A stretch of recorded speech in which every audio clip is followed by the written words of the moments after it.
자, 이제는 세 분의 발표자들을 함께 모시고 이제 지정 토론이라기보다는 이제 질의응답의 시간을 간단하게 갖도록 하겠습니다. 먼저 이렇게 발표하신 순서대로 우리 권오병 교수님의 메타버스의 현황과 전망, 그다음에 김영찬 교수님의 새로운 미디어 환경과 메타버스 소동, 그리고 문상철 원장님의 Z세대의 세계관 이해와 메타버스 시대 교회의 선교라고 하는 이 세 제목의 순서에 따라서 먼저는 이우성 박사님께서 저기 과학기술정책연구원의 이우성 박사님께서 먼저 권오병 교수님의 논에 대해서 발제에 대해서 토론을 해주시겠습니다. 말씀 듣겠습니다. 나와 계시죠? 네네, 안녕하십니까. 예, 과학기술정책연구원에 있는 이우성입니다. 제가 실은 스태피에 16년 정도 근무하다가 지금 이제 새로 창업을 해서 리스티 미래전략연구소라는 것을 대표로 운영을 하고 있습니다. 오늘 그 권오병 교수님 발표 굉장히 잘 들었습니다. 말씀 주신 대로 메타버스의 최근의 동향하고 그리고 이제 기독교와 교회가 대응해야 될 이런 방안들에 대해서 그리고 뭐 윤리적인 문제라든가 그리고 또 메타버스를 어떻게 또 활용해서 또 메타버스에 어떻게 긍정적인 영향을 미칠지에 대해서 잘 발표를 해주셔서 좋은 시간이었던 것 같습니다. 이제 몇 가지 좀 이제 코멘트와 이제 좀 질문 드리고 싶은 부분이 있는데 지금 이제 말씀 주신 대로 메타버스가 굉장히 참 큰 유행을 달리고 있습니다만 어떻게 보면은 디지털라이제이션과 어떤 4차 산업혁명의 연장선상에서 이제 크게 이제 사람들에게 다가올 수 있는 하나의 이제 종합체로서 이제 메타버스가 이제 다가오고 있는 것 같습니다. 그리고 사실 이제 그 메타버스가 아시다시피 사실은 이제 AI라는 것이 딥러닝에서부터 사실 브레이크트루가 있어 왔는데요. 어떻게 보면은 기존에 이제 인과관계에 의해서 예측을 하던 것이 블랙박스를 통해 가지고 어떤 이제 요인하고 어떤 현상들을 이제 매칭하는 그런 것이 이제 딥러닝을 통해서 그 매칭을 인과관계의 증명 없이도 서로 매칭을 하면서 예측 기능이 발달을 하면서 그러면서 이제 AI 경쟁이 폭증하게 되고 그런 이제 AI를 통한 인공지능을 통한 이제 전체적인 이제 그 예측들이 좀 활성화해지면서 그런 지금 말씀한 여러 가지 현상들이 굉장히 가속화되고 있다라고 보여집니다.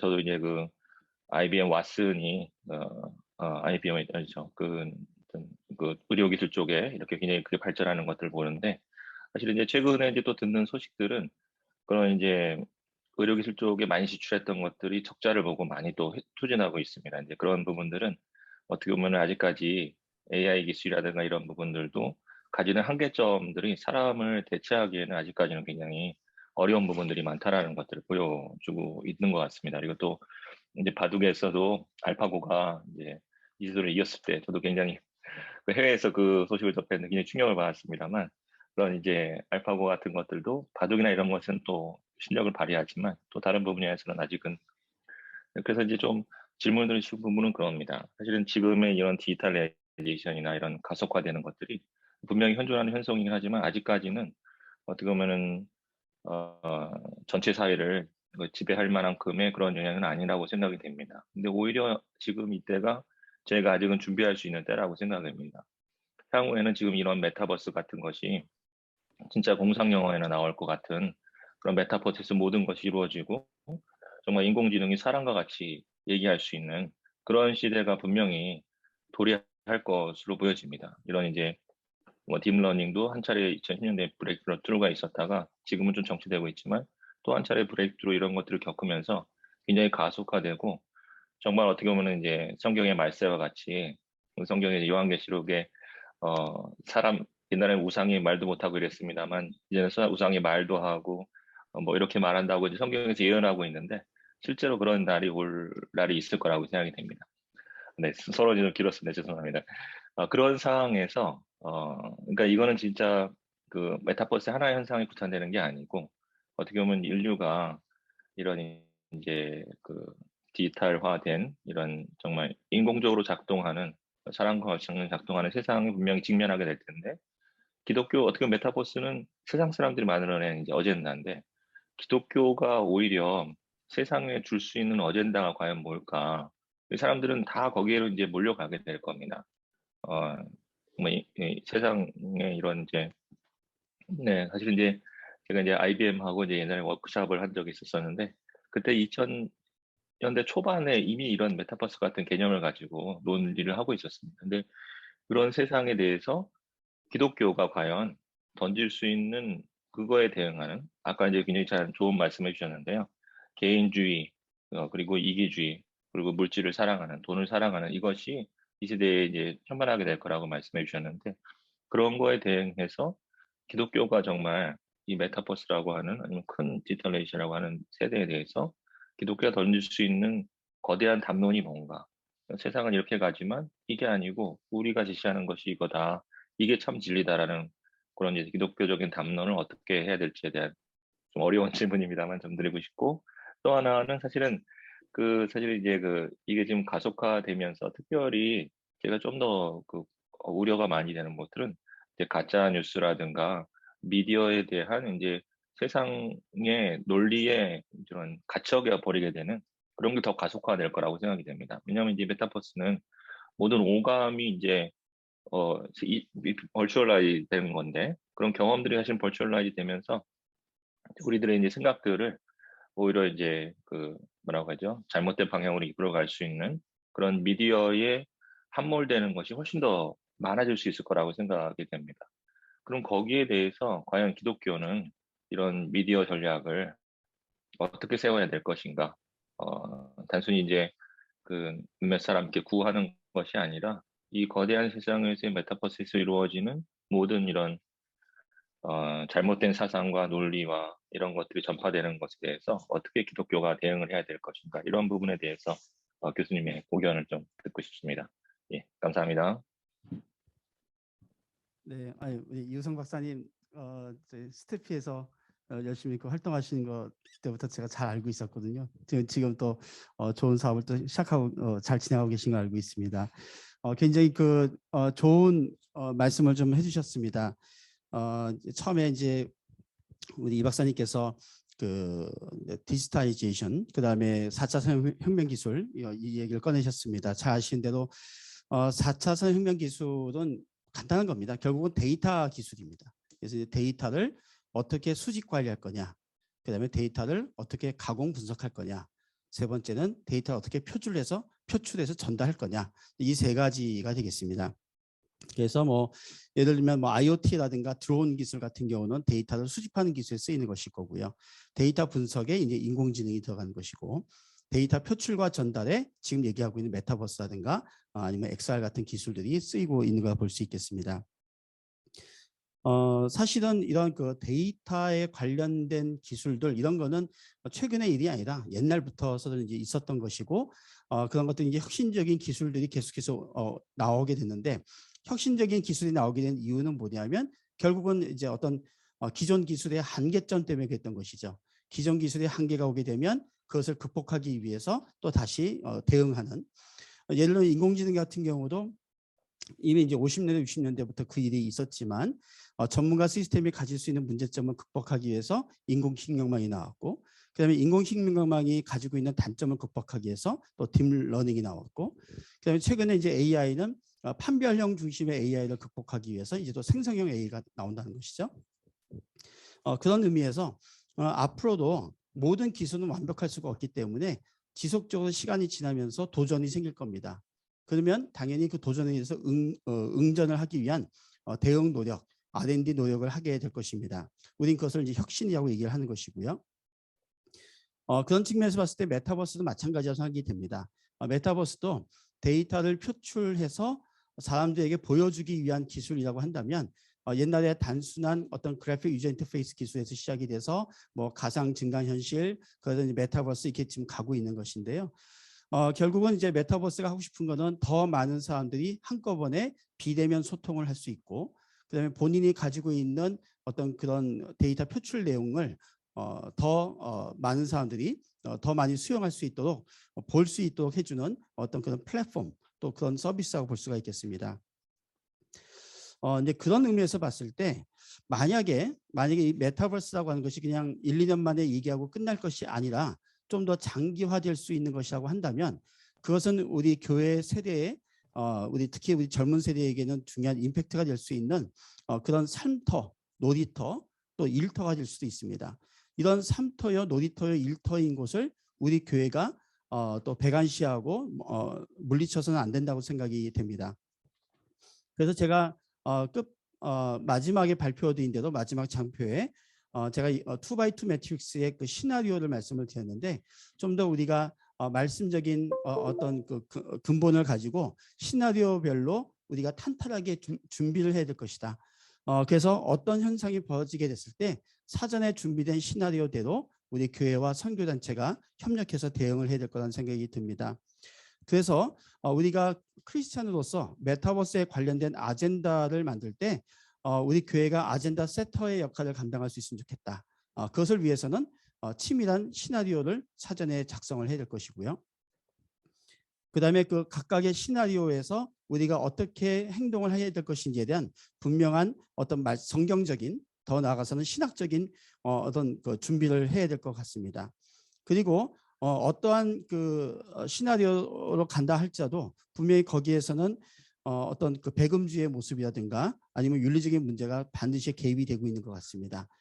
그런 부분에 대해서도 우리가 사전에 그 메타버스의 주된 활동을 할 수 있는 우리 그런 사람들한테 사전에 교육을 하고 그런 관점에서 그러니까 어떤 의미에서 보면 영적인 백신을 맞은 상태에서 그 메타버스에서 활동할 수 있도록 도와줄 필요가 있겠다는 생각이 들고요.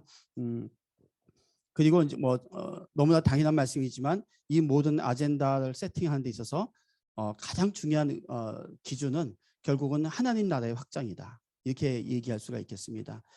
우리 도에베르트가 지적을 한 것처럼 그 하나님이 나타나시는 15가지의 양상이라는 것이 있고 이 메타버스도 그 양상이 어느 하나라고 저는 믿습니다.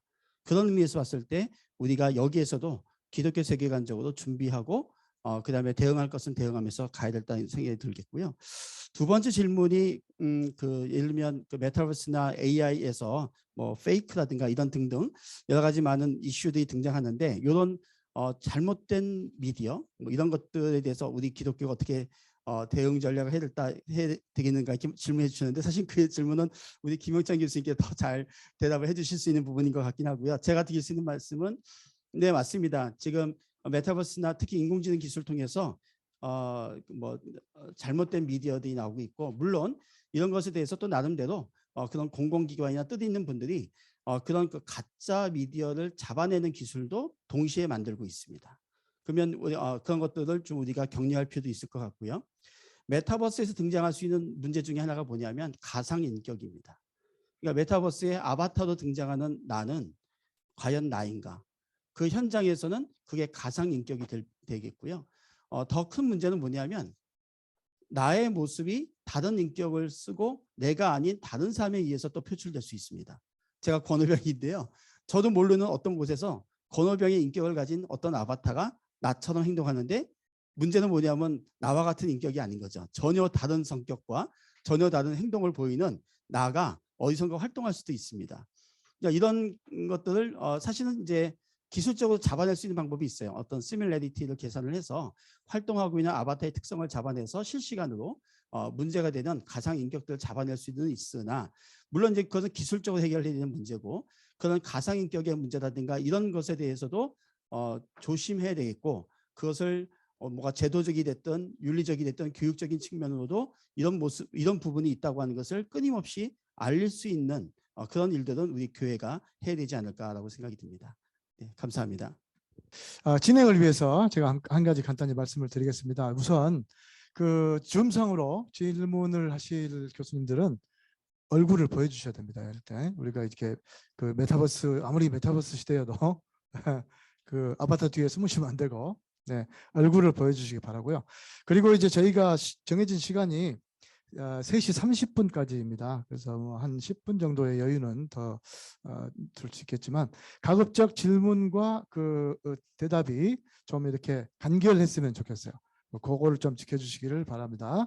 네, 감사합니다. 다음 질문 받겠습니다. 혹시 우리 권오범 교수님의 그 발제에 대해서 관련된 질문을 혹시 하시고 싶으신 분이 있으시면 말씀해 주십시오. 네, 질문해도 되나요? 네, 하십시오. 네, 네, 질문하실 때는 예, 그 소속과 성함을 밝혀주시고 네. 질문을 간결하게 해주시면 감사하겠습니다. 예, 알겠습니다. 예, 한국천문연구원의 홍성욱입니다. 예, 그 질문을 들으면서 추가적으로 생각이 든 게 하나가 있는데요. 그 어떤 메타버스에 대해서 교회와 어떤 이렇게 교회에서 이렇게 그런 것들을 잘 활용해야 된다라고 하는 취지의 말씀을 해주셨는데, 메타버스 혹은 비대면 이런 것들이 일어나면서 반대급부로 좀 소외되는 사람들이 있는 것 같거든요. 예를 들어서 노년층 같은 경우에 심지어는 줌으로 비대면 미팅을 하는 것들도 힘들어하는 경우를 주위에서 많이 봤고요. 그리고 어떤 메타버스를 이용해서 어떤 새로운 놀이터를 만들어 뒀을 때 약간 그런 디지털을 빨리빨리 접근을 하지 못하는 젊은 세대라고 하더라도 그런 좀 소외층들이 있을 것 같은데 그런 분들에 대해서 교회가 과연 어디까지 지원을 해야 될지 그런 거에 대해서 좀 궁금한 점이 생겼습니다. 네, 너무 질문 감사합니다. 홍성욱 박사님 또 누리호 때문에 고생 많이 하셨을 것 같습니다.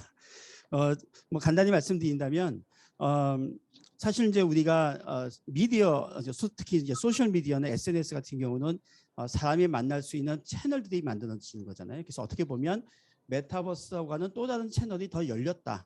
그러니까 이게 뭐 카카오톡이라든가 페이스북, 뭐 페이스톡이라든가 이런 것처럼 우리가 만날 수 있는 하나의 그 채널이 더 열렸다는 의미에서 메타버스가 생겼다고 해서 특별히 어떤 이런 소외적인 현상이 더 크게 발생할 거라고 생각이 들지는 않고요. 다만 우리가 이 비대면 시대 교회에서도 비대면적인 교제를 위해서 뭐 예를 들면 줌 교육을 했다든가 이렇게 하셨을 것 같습니다. 교회별로. 그런 것처럼 만약에 메타버스 플랫폼이 만들어지게 되면 뭐 그것을 뭐 이미 상용화된 이플랜드라든가 이런 데서 쓰셔도 되겠고 아니면 어떤 우리 교회용으로 별도의 그 메타버스를 아마 구축하실 수도 있으실 텐데 제 생각에는 그 교인분들에게 거기에 입장할 수 있고 그곳에서 활동할 수 있는 일련의 교육을 할 필요가 있겠고요. 많이 쓰는 방법은 이제 그런 입장과 활용하는 방법에 대해서 우리가 유튜브와 같은 그런 링크를 이용해서 누구든지 들어가서 활용법을 익힐 수 있게끔 돕는 역할을 할 수 있다고 생각이 듭니다. 다만 소셜 미디어에 비해서 메타버스는 훨씬 더 몰입적이고 더 많은 미디어를 사용하고 미디어 리스니스가 높기 때문에 이게 사실은 경제력이 있는 사람과 그렇지 않은 사람 사이에 메타버스 안에서 나타나는 모습에 격차가 발생할 수 있습니다. 이게 뭐냐면 정보 격차뿐만 아니라 기술 격차뿐만 아니라 소득 격차로 말미암은 소외 문제가 발생할 수가 있습니다. 그런 것에 대해서 어떻게 응대할 것인지에 대해서도 추가적으로 고민을 해야 될 것 같습니다. 감사합니다. 지금 그 채팅으로 들어온 질문이 하나 있어서 제가 읽어드리겠습니다. 인공지능 필드의 연구자입니다. 질의 드립니다. 메타버스와 같은 버추얼 플랫폼이 우리의 영적 영역에 대한 영향은 무엇일까요? 긍정적인 영향, 부정적인 영향이 무엇일까요? 이런 질문이 나와 있습니다. 네, 감사합니다. 저도 지금 그런 것에 대해서 세큘러하긴 하지만 논문을 하나 지금 막 써서 국제학술지에 지금 하나 보내놓은 게 있는데요. 어떤 거냐면 이러한 그 메타버스를 체험한 사람에게 이제 질문을 해서 어떠한 체험을 통해서 이 메타버스 안에서 만족을 느끼는가 뭐 이런 형태의 스토리의 논문이 있었습니다. 근데 재미있는 것은 그거를 그 예루살렘 방문으로 자국문을 뒀기 때문에 제가 거기다 영적 체험이라고 하는 요소를 넣어놨습니다. 그 다음에 또 하나는 영성, 그러니까 영성. 근데 사실 영성을 우리가 측정하기 어렵기 때문에 물론 이제 사회과학에서 영성 측정하는 스케일이 있긴 있지만 제가 그걸 완전히 인정할 수는 없기 때문에 그냥 단순화시켜서 당신은 개신교 신자입니까? 아닙니까? 라고만 한 영성이라고 하는 그 단어가 변수가 있었는데 재미있는 사실은 뭐냐면 첫 번째는 그런 예루살렘 관련된 메타버스를 자극받은 사람들이 그 안에서 교육적인 체험이라든가 일탈적인 체험을 그리고 심미적인 체험을 느낀다는 사실을 발견을 했습니다. 그리고 그런 교육 체험과 심미적이라는 것은 정말 그 아름답다는 느낌일 텐데요. 그다음에 교육적인 체험이라는 것은 거기서 뭔가를 깨달았다는 뜻이 될 것이고 일탈적 체험이라는 건 뭐냐면 내가 현실에서 빠져나와서 내가 완전히 그 예루살렘 그 성전 안에 몰입돼서 들어갔다는 느낌이 되겠습니다. 그것을 느낀 사람일수록 영적 체험을 느끼는 것을 확인을 했습니다. 그 얘기는 뭐냐면 우리가 메타버스를 적절히 잘 디자인만 할 수 있다면 이들에게 좋은 의미의 영적 체험을 느끼게 할 수 있는 좋은 도구가 될 수 있다고 하는 것이고, 당연히 그 영적 체험은 그런 사이트를 재방문하고 싶고, 더 나가서 더 중요했던 건 뭐냐면 실제 예루살렘 성을 방문하고 싶다고 하는 마음에 자극을 줬다는 것을 확인했습니다. 더 재미있는 건 뭐냐면 그 영적 체험을 하는 게 크리스찬들이 아니라 넌 크리스찬들이 더 강하게 느꼈다는 게 굉장히 재미있는 실험 결과였습니다. 그 얘기는 뭐냐면 사실 우리가 예루살렘 성이라든가 이런 것을 봤을 때 우리 크리스찬들은 사전에 이미 교육을 받았어요.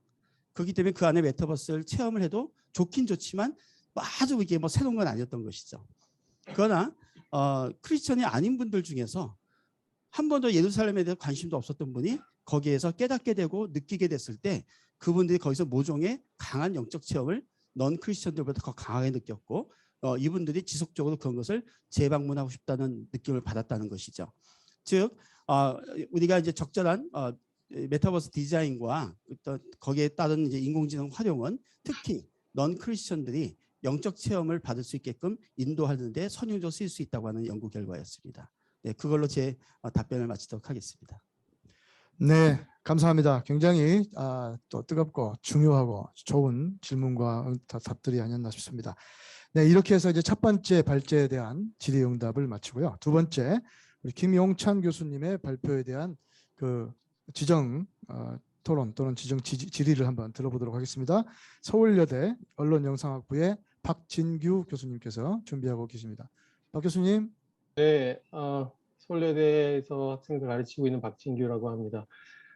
김영찬 교수님 아까 강연 시작할 때 그 에피소드로 시작을 하셨는데 저도 에피소드 하나 얘기하고 시작을 할게요. 어제 그 졸업생하고 뭐 얘기할 기회가 있었는데 그 졸업생이 출석하고 있는 교회의 그 청소년부에서 매년 이제 수련회를 가는데 이제 코로나 때문에 가지 못한 것을 이번에 제페토를 활용을 해서 수련회를 진행을 했다고 해요. 근데 이제 예상과 다르게 그 중고등학생들이 너무나 그 제페토를 활용도 잘하고 어색해하지도 않고 굉장히 잘 진행됐다는 얘기를 해서 굉장히 흥미로운 현상이다 그렇게 생각을 했습니다.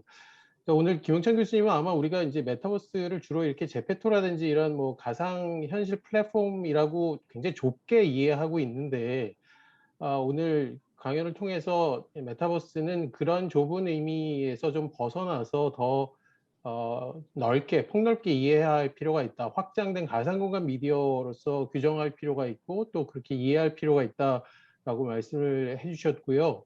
또 메타버스 자체에 집중하기보다는 변화하는 미디어 환경 전반의 중요성을 이야기하셨다는 생각에서 저희들한테 굉장히 유익한 시간이었다고 생각을 들고 또 감사합니다. 그러니까 이 메타버스라고 불리는 이 새로운 미디어 환경을 우리가 어떻게 만들어갈 것인가에 어떤 강조점을 두셨다는 점에서 또 기독교 내에서도 또 뭔가 고민거리가 생겼다라고 생각을 하고요. 두 개의 질문을 드리겠습니다. 첫 번째는 강연 전반적인 내용에 대한 질문인데 사실 아까 강연하실 시간이 그렇게 충분하지 않아서 이렇게 뛰어넘으신 부분들이 많이 있었는데 이 질문에 대한 답을 하시면서 혹시 못다한 얘기 하실 수 있으면 좋을 것 같습니다. 메타버스 소동이라는 재밌는 그런 표현을 통해서 이 뉴미디어 테크놀로지가 등장할 때마다 나타나는 뭐 한국 사회 특유의 현상일 수 있을 것 같아요. 뭐 일종의 호들갑과 연결되어 있는 그런 이야기들을 나누어 주셨는데 사실 이렇게 새로운 미디어 테크놀로지가 등장할 때마다 뭐 사회에서도 그렇고 학계에서도 그렇고 또 대중담론에서도 그렇고 그것에 대한 굉장히 유토피아적인 낙관적인 상상이 있는가 하면 또 굉장히 디스토피아적인 비관적인 전망이 항상 공존하는 것이 우리한테 반복된 패턴이 아닌가 이렇게 생각을 합니다. 그리고 오늘 김영찬 교수님은 그런 속에서도 어느 한쪽에 치우치지 않고 균형 잡힌 태도가 중요하다, 필요하다라는 말씀을 해주신 걸로 저는 이해를 했고요. 제 질문은 그렇다면 교수님께서는 이 포스트 인터넷 시대가 우리 사회를 더 건강한 사회로 만든 혹은 더 나은 사회로 만들 수 있는 혹은 뭐 현재 우리 사회가 가지고 있는 각종 문제점들을 해결할 수 있는 그런 사회로 변화하는 데 있어서 어떤 가능성과 또 어떤 한계가 있는지를 좀 김영천 교수님 생각을 얘기해 주셨으면 좋겠습니다. 어떤 가능성이 있고 또 어떤 한계가 있는지. 또 두 번째 질문은 오늘 우리가 그 기하견 학회를 하고 있는데 학회의 대주제와 좀 연결시켜서 강연하신 말씀들을 연결해서 설명을 좀 부탁을 드리는 건데, 사실 기독교에서 메타버스에 대해서 왜 관심을 가질까? 혹은 우리 학회가 메타버스에 대해서 왜 관심을 가질까라고 생각하면, 그 이유를 생각하면 사실 그 기저에는 어떤 두려움에서 시작되지 않았을까라는 그런 생각을 합니다. 무엇에 대한 두려움일까? 뭐 새로운 테크놀로지에 대한, 혹은 경험해보지 못한 테크놀로지에 대한 일종의 두려움이 있는 것 같고요. 또 새로운 시대, 혹은 경험하지 못한 시대에 대한 두려움이 기저에 있는 것 같고, 또 새로운 인류, 혹은 경험하지 못한 인류에 대한 두려움도 있는 것 같고, 뭐 사실 이것들을 다 포괄해서 사실은 새로운 테크놀로지의 어떤 변화된 그런 사회상에 뒤처질 것에 대한 두려움도 우리한테 있는 것 아닌가. 특히 이제 현재 코로나 상황 속에서 한국의 기독교가 처한 상황과 맞물려 생각을 해보면 더 그런 느낌이 드는데요. 근데 오늘 김영찬 교수님 강연은 이런 막연한 두려움을 어느 정도 상쇄하는 데 있어서 도움이 됐다고 저는 생각을 합니다.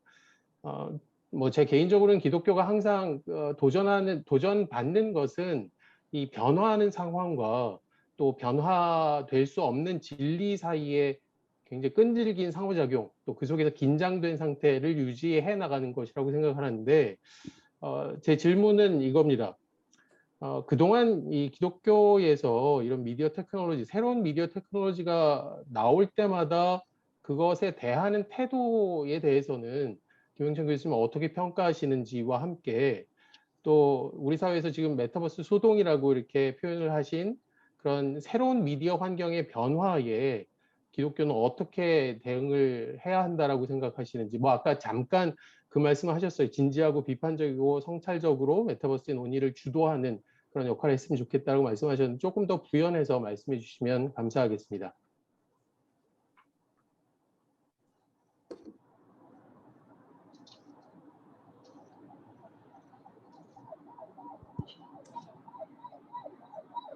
예, 질문 감사합니다. 박진 교수님이 제가 말씀드린 것보다 훨씬 더 딥하게 아주 통찰력이 넘치는 그런 관찰을 해주셨고, 거기에 맞춰서 코멘트 그리고 질문을 해주셨는데요. 두 질문이 사실은 서로 연결돼 있는 것 같습니다. 그래서 아마 제가 어떤 질문에 대한 답을 먼저 하든지 간에 큰 상관은 없을 것 같은 생각이 드는데요. 그럼에도 불구하고 먼저 처음 말씀하신 것 관련해서 이런 새로운 미디어 환경, 특히 메타버스라고 우리가 은유적 표현을 사용하고 있는, 저는 그걸 소동이라고 조금은 의도적으로 약간 딴지를 거는 그런 방식으로 말씀을 드렸는데요. 그것의 가능성과 한계에 대해서 질문을 해주셨는데, 방금 뭐 박진기 교수님도 그 질문을 하시면서 이미 이제 충분히 말씀을 하셨지만, 우리가 그동안에 어떤 미디어가 등장을 하든지 간에 항상 어떤 한편으로는 기대감이 반영된 그런 담론들이 등장을 했고, 또 한편으로는 두려움이 반영된 그런 이야기들이 나오곤 했죠.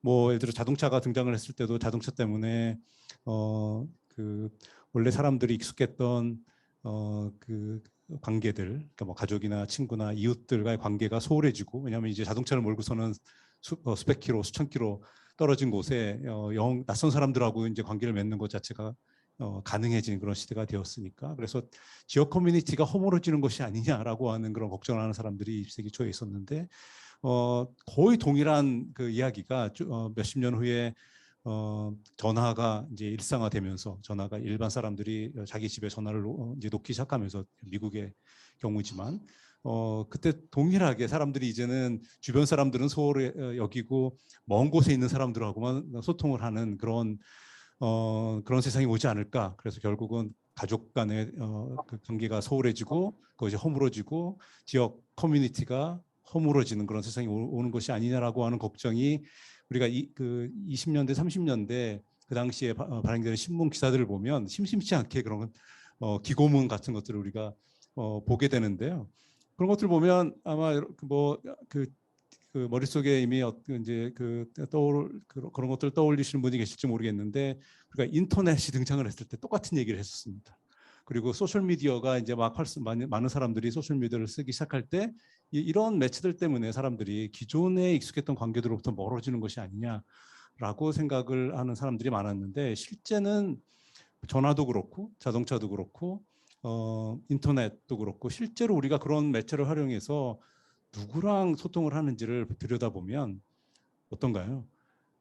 가족들과의 관계가 오히려 정말 이제 귀찮을 정도로 우리가 24시간 묶여져 있는 상태로 살아가고 있고, 우리가 낯선 사람들하고 소통하는 것이 아니라 기존의 관계가 더 강화되는 방식으로 이제 변화가 됐다라고 하는 측면을 생각해 보면, 사실은 우리가 그 매체가 등장하기 전에 했던 기대와 혹은 그 두려움과는 사실은 굉장히 다른 방식의 경험들을 했던 것들이 많은데요. 그래서 미디어에 대해서는 우리가 그 무엇보다도 굉장히 현실주의적인, 그러니까 굉장히 리얼리즘적인 그런 우리가 논의를 해야 된다라고 생각을 합니다. 그래서 단순한 두려움이나 단순한 기대를 가지고 이야기하기보다는 실제 어떤 일이 벌어지고 있는가에 대한 객관적인 것들을 가지고 우리가 이야기할 필요가 있다라고 생각을 하고요. 우리가 기독교적 공동체 안에서도 마찬가지고요. 그럼에도 불구하고 우리가 그동안에 그 기독교 커뮤니티 안에서 기술에 대해서 이제 보여왔던 태도를 보면, 되게 한편으로는 새로운 미디어에 대해서 회피하는 경향, 그러니까 결국 두려움이 반영된 것이겠죠. 회피하는 경향을 보이는 반면에, 또 한편으로는 그것을 우리가 어떻게 활용할 것인가. 크게 보면 이 두 가지 논의로 나뉘어졌던 것이 아닌가. 한편에서는 그러니까 사실 제가 어렸을 때 다녔던 교회는 굉장히 보수적인 그런 교회여서, 저는 제가 고등학교 졸업할 때까지 거의 대중가요를 제대로 불러본 적이 없었어요. 그런 정도로 굉장히 이 대중문화에 대해서 굉장히 보수적인 그런 성향을 갖고 있는 그런 공동체에 속해 있었는데, 그러니까 그런 식의 태도를 보이는 것이죠. 그래서 세상의 문화라고 얘기하면서 새로운 매체에 대해서 우리가 굉장히 회피하는, 가능하면 우리가 좀 거리를 두려고 하는 그런 그 태도를 보인다든지, 또 한편에서는 그것을 우리가 어떻게 하면 또 적극적으로 활용을 해서 전도의 수단으로 활용할 것인가, 혹은 교회 공동체를 더 좀 튼튼하게 만드는 데 활용할 것인가라고 하는 그 두 가지로 나뉘어서 우리가 논의를 해왔는데, 사실 아까 오늘 제가 강조해서 말씀드리려고 했던 것은 그것이 제대로 전달됐는지는 모르겠지만, 그것을 넘어서서 사실은 우리가 이런 새로운 미디어 환경 자체를 우리가 어떻게 구축할 것인가, 그러니까 남이 만들어 놓은 환경 속에서 우리가 어떻게 적응하거나 그것을 거기서 어떻게 회피할 것인가를 논의하는 것이 아니라, 그 환경 자체를 우리가 어떻게 주도적으로 만들 것인가, 그 논의에 우리가 참여를 해야 된다라고 하는 것이고요. 뭐 시간이 없어서 많은 말씀 못 드리지만, 저는 그런 부분에 있어서도 우리가 본을 삼을 수 있는 분 중에 한 사람이 사도 바울이었다라고 생각을 합니다. 사도 바울이 많은 이제 편지글을 쓰고 그것이 이제 우리가 이제 지금 성경으로 읽고 있는 글들이라고 하는 것이 그 당시의 관점에서 보면 사실은 최첨단 미디어를 활용한 일종의 미디어 전략이었다라고 할 수가 있거든요. 그리고 그런 편지들이 저는 이제 학생들한테 그 당시 로마 제국의 일종의 인터넷망이라고 할 수 있는 도로망을 통해서 전달이 되고, 그런 것들을 통해 보면 그 당시에 미디어를 사도 바울은 회피하지 않고 그것을 적극적으로 활용했는데, 단순히 활용하는 데서 그친 것이 아니라 그것을 통해서 새로운 기독교 사회를 꿈꾸고, 새로운 제 표현으로 하면 새로운 미디어 환경, 복음이라고 하는 메시지를 담고 있는 새로운 미디어 환경을 꿈꿨던 것이 아닌가라는 점을 생각해 보면, 우리가 본을 받을 수 있는 사실 모범들은 많은데 우리가 너무 수동적으로 우리가 논의를 해왔던 것은 아닌가라는 생각을 하고 있습니다. 네, 감사합니다. 비판적인 발표에 비해서 상당히 개방적이시고 진보적인 그런 응답이 아니셨나 싶습니다. 자, 시간이 지금 정해진 시간은 이미 됐습니다. 그렇지만 한 10분 정도를 더 여유를 두기로 해서요. 자, 혹시 우리 지금 다음 질문으로 넘어가라고 집행부에서 자꾸 연락이 오고 있습니다. 네, 우리 마지막으로 발표해 주신 문상철 원장님의 발표문에 대한 지정 토론을 한번 들어보도록 하겠습니다. 로고스 서원 대표하시는 김기현 대표님 나와 계십니까? 네. 시간 없어서 짧게 얘기하겠습니다. 공통적으로 질문하고 싶은 것은요. 기독교는 몸의 종교로 우리가 알고 믿고 있습니다. 몸으로 오신 예수님, 죽으시고 몸의 부활을 하신 주님, 다시 오시는 날 우리 몸이 부활하는, 그리고 이 몸의 종교고 또한 밥의 종교잖아요. 그런데 이 메타버스라든가 이런 것들이 과연 기독교가 어떻게 될까? 이런 면에서 조금 걱정스러운 면 하나가 있고요. 또 두 번째로 하고 싶은 질문, 우리 아까 홍성욱 연구원님이 하신 얘기인데, 항상 사회 경제적인 그 잣대를 잃지 않아야 된다고 보는데, 사회 약자들에 대한 문제. 세 번째는 스마트폰이 과연 세상을 바꾸었을까? 오히려 세상을 더 정신적인 행복, 물질 문명의 변화는 주었는지 몰라도 정신 문화, 그러니까 행복, 공정, 정의, 샬롬이라는 가치를 확장시켰느냐라는 기독교적 가치관으로 잣대로 들이대면 퀘스천 마크가 많거든요. 이런 공통 질문 하나 하고요. 우리 문상철 원장님 만나서 반갑고요. 그리고 오늘 Z세대에 대한 아주 좋은 그 정리 잘 해주시고 또 구체적인 방법까지, 선교의 방법까지 또 잘 알려주셔서 감사합니다. 그냥 짧게 질문 하나 한다면, Z세대를 과학주의 세대라고 말씀하셨는데, 사실 그러고 보면 서구적인 잣대로 보면 계몽주의 이후로 과학주의에 물들어 있는 것이 이제 모더니즘이다. 그래서 그 과학주의를 극복하기 위한 게 이제 포스트 모더니즘이다, 뭐 다원주의다 이러고 있는 상황인데, Z세대를 과학주의라 그러니까 이게 조금 좀 안 맞다. 같은 용어를 써서 그런지 좀 이렇게 잘 안 맞다라는 느낌이 들었거든요. 그러니까 기존의 과학주의와 이게 어떻게 다른지, 그리고 아이들이 형이상학적 문제에 관심 없다라고 했는데 정말로 없을까요? 어떻게 살고 왜 살고, 그러니까 이런 문제에 대한 고민은 언제 어느 시대나 있지 않을까? 그리고 세 번째, 과연 Z세대라는 용어가 Z세대 애들은 싫어하더라고요. 그냥 아이들 말로는 그 아재들의 네이밍이다 이러더라고요. 그 문 원장님에게 과학주의라는 용어가 과연 이게 Z세대만 통용, 그러니까 그 퍼티큘러 해야 되잖아요. 특정할 수 있어야 되는데 어디에나 통용 가능한 용어로 Z세대를 규정지어 버리면 변별력이 없지 않느냐. 요거는 이제 퓨어 리서치를 갖고 오신 건 이해는 되지만 좀 그런 질문들 좀 해드리고 싶고요. 좀 의문이 많아서 좀 배우려는 마음으로 질문을 드렸습니다. 네, 질문 감사합니다. 나중 질문들 먼저 좀 답변을 드리면요. 제가 이제 구체적으로 그 경험적 연구, empirical research를 해봤을 때는 단순한 과학주의가 아니고 Z세대 같은 경우에는 이 과학주의가 기본적으로 어떤 계몽주의의 유산이라고 생각을 이제 할 수 있는데, 이 Z세대 같은 경우는 그 계몽주의 유산을 상당히 극단적으로 가지고 있는 그런 세대가 아닌가 얘기할 수 있고요. 그래서 이전 세대가 기본적으로 계몽주의 교육을 받았고 계몽주의 세계관을 많이 가지고 있는, 전제하고 있는 어떤 상황이라고 보면서도, 그러나 상당 부분 이 프리모던 월드뷰하고 많이 결합이 되어 있다. 제가 분석해 봤을 때는 X세대만 해도 계몽주의의 어떤 사이언티즘 경향하고 프리모던 월드뷰, 그러니까 기독교 월드뷰 또 다른 세계 종교의 월드뷰도 상당히 많이 해당이 되겠죠.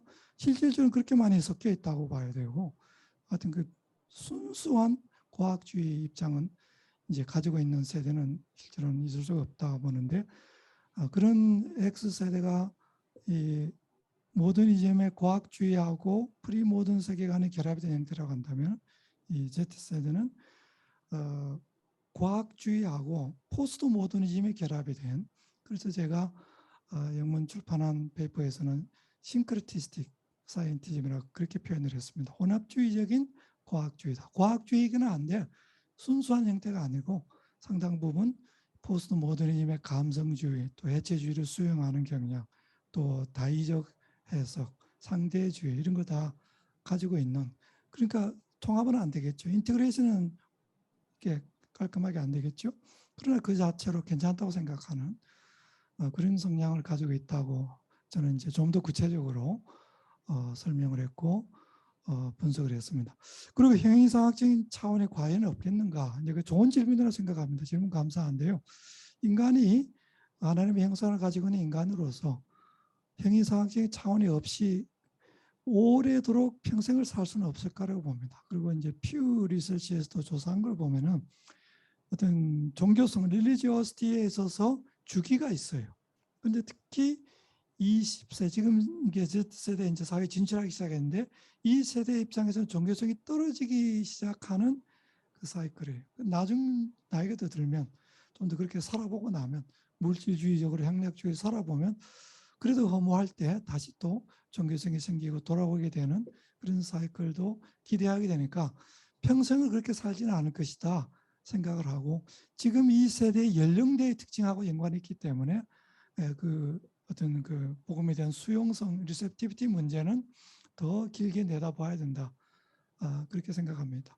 그리고 아까 말씀하신 어떤 그 이런 기술의 발달로 인한 불균형, 디스패리티 문제는 세대 간의 디스패리티도 있고 지역 간의 불균형도 있어요. 지역 간의 디스패리티 심하기 때문에 정말 심각한 문제가 된다. 그래서 교회가 역시 그 홀리스틱하게 접근하는 게 맞는 것 같아요. 총체적으로 접근을 해서 기술 교육 시켜주는 것도 그 삶의 조건을 향상시키는 것이 되고 그것이 복음을 전하는 것하고 분리되는 것이 아니라 총체적으로 도와주고 계몽을 하고 교육 수준을 향상시키고 삶의 질을 향상시키는 데 기여할 때 또 그것이 그렇게 하는 사람들이 그렇지 아니고 또 전도자고 선교사라는 것을 알 때 또 복음의 전도가 더 잘 될 거라고 생각합니다. 이 불균형 문제를 적극적으로 교회가 다뤄주는 게 좋겠다고 생각합니다.